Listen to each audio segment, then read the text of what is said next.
With the issues of oil, volatility, like we already mentioned, currency issues, and of course the JP Morgan story, a lot of people are beginning to wonder what the second quarter or the third quarter will look like for the economy. In the second quarter of the year, we saw GDP slow to about 2.4%. And as I already mentioned, for the same period last year, it was almost at 7%. So surely a further tightening will constrain economic growth. Absolutely. Nigeria cannot afford this, further monetary tightening. All of these things we're talking about in relation to oil prices is now visibly impacting the real sector, as shown in those GDP data. And if you deconstruct that data further, you see that, okay, so the oil and gas sector, as expected, is in negative territory by about 7% or 6%. The manufacturing sector is technically in recession. If you take it as a sector, it has had 2 quarters of negative growth, 0.7% in the first quarter and about 3-point-something% in the second quarter. If you deconstruct manufacturing, you will be shocked to find that the food, beverage, and tobacco, one of our largest manufacturing segments, is in negative territory. Now, 3 months ago when the CBN banned those 41 items, I remember that I posed a question to the CBN people. What do you think will be the impact of these policies on output, especially in manufacturing, on employment, and on inflation in relation to the manufacturing sector and to the broader economy? Now, we've begun to see that jobs data from MBS show a shocking decrease in the number of jobs being created and an increase in the unemployment rate. So, and that was second quarter, because before we had all of these other developments. So we clearly need some reflationary policies. We need some more creativity around the FX management.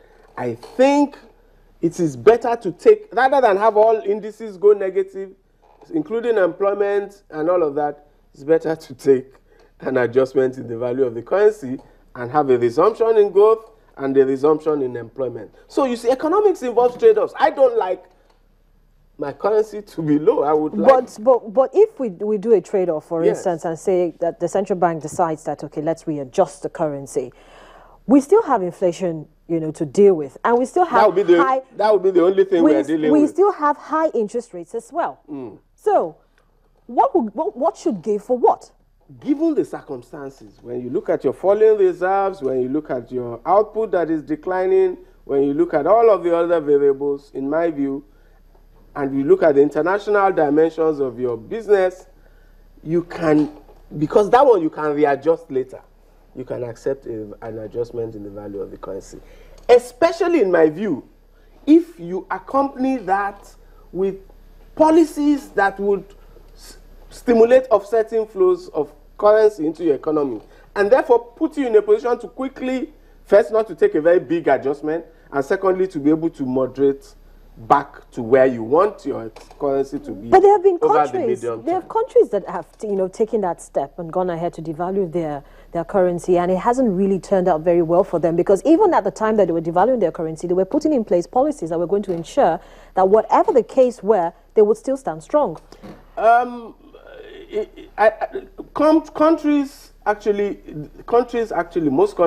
don't want their currencies to be strong, and that's the debate between China and the US. So you understand that when you keep your currency high, you preclude exports. Unfortunately, we have a very narrow export barrier, a very narrow export base. But on the other hand, we also have an incentive to discourage imports. And therefore, so when people say, yes, but we don't have anything to export, but we must also discourage imports. And the only way you can do that is through the pricing mechanism and stimulate that inclination towards exports. So you have to, in any event, the unfortunate thing about economics is that you have to make a choice. Do I want all the indices to go negative, or can I select one and then walk around the others? I still think, and like I said, I don't want devaluation, I don't want the currency to go down, but I've always felt that the only way you can prevent that imperative is to be active on the policy front. And we haven't been doing that. So we've concentrated on politics and other things which are legitimate, but we also need to focus on how do we generate inflows of dollars into our upstream. It's clear what we have to do, enact new fiscal regime to bring in new investments in gas and deep offshore. In any event, those things will add to the power sector. So, two, you have a mining sector that is largely resourced but underutilized, stimulate huge investments in mining. You have agricultural reforms that were continuing that could have given you an agro-business dimension in terms of export. Focus intensively on that. And then you can get away with retaining your currency the way you are. And in my view, add, of course, a removal of a deregulation of the downstream petroleum sector to discourage importation of petrol and to stop financing petrol in your neighboring countries. Because I don't know how do you want to justify that in a period of recession. So we need policy, active policy responses. We can't get away with both not devaluing and not moving on policy. So if there's something sure, it is that we can't get away with both of them. Let me just quickly get your thoughts on this so as we we'll wrap up the show. It's next week is the MPC meeting, and all of this is going to basically form discussions at it. What do you expect? It's a really difficult time for the CBN. Absolutely. Nobody wants to be. Nobody wants to have the CBN's job right now. But it's a job that needs to be had, and it's something needs to be done. What are your expectations?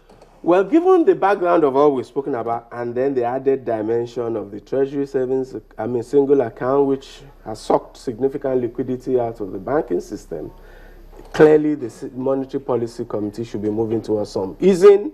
I expect them to reduce the cash reserve requirement. The logic for 31%, I doubt if it still holds, given that the 31% on the high cash reserve requirements were meant to penalize the banks in a way for the liquidity got from government deposits. Now you've sucked out that liquidity. So, and we have recessionary conditions. We need a financial stimulus. The bailout was some form of stimulus, but it doesn't seem yet to have had the kind of effect I was hoping it would have. Perhaps it's not large enough. So we need some financial sector easing, it's clear. So I suspect that the Monetary Policy Committee will agree with that. But to the extent that of policy, CBN has by and large exhausted its own scope for policy actions beyond the CRR and all of that. So the theater of action has to be on the fiscal and economic policy side. And so if there was one thing the MPC could do, which unfortunately they don't have the power to do, it would be to compel the presidency to appoint an economic team and get to work on fiscal policy and economic policy. Quickly comment on this. We've got less than 60 seconds. Ohis Philip says that how can we create policy when Nigeria is not a manufacturing country? Nigeria has a manufacturing sector that had become close to 10% of GDP. So first of all, that was history. We were actually going manufacturing highly, 20% or so. What has happened now is that we are undermining manufacturing through policy and through the recession, and we need to unwind that and focus on the needs of the manufacturing sector. Thank you so much for joining me on the program and sharing your perspectives with us. Thank you very much. And that's it on today's edition of the program. Many thanks for being a part of it. Of course, you can watch it again on youtube.com/channelsweb/business morning. I'm Harriet Agbinyi. Have a profitable day.